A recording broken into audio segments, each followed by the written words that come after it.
Mr. Speaker, at the outset, I'd like to commend Chairman Schuster and Ranking Member Rahal for their hard work on the legislation before the House today.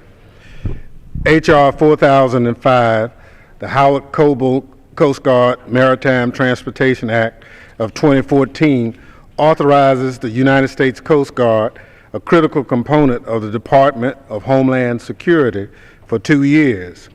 Every day, the men and women of the Coast Guard work to protect our ports and waterways from terrorist attack and other dangers. It is for that very reason that the Committee on Homeland Security should have considered this legislation.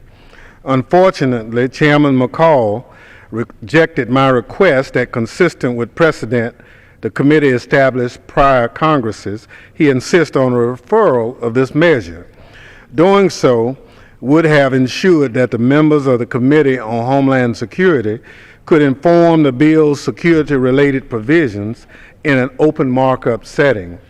As a result of Chairman McCall's decision to waive the right of the committee to consider this measure, the House has before it a bill that does not fully take into account the statutory mission of the Department of Homeland Security component it authorizes.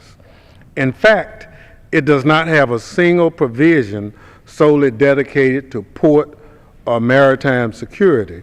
You've just heard the gentlelady from California talk about port security and how important it is, and I appreciate the gentleman from California saying that he would work with her, but it's also a responsibility of the Committee on Homeland Security. While disappointing, I do not blame the leadership of the Committee on Transportation and Infrastructure for the absence of such provisions. It is the responsibility of the Committee on Homeland Security to leave its mark on this important. To be clear, it's not a case of the Committee on Homeland Security lacking the jurisdiction needed to inform the legislation before us today. It's a case of the chairman failing to ensure his committee was afforded the right to exercise its jurisdictional authority. With that, Mr. Speaker, I yield back.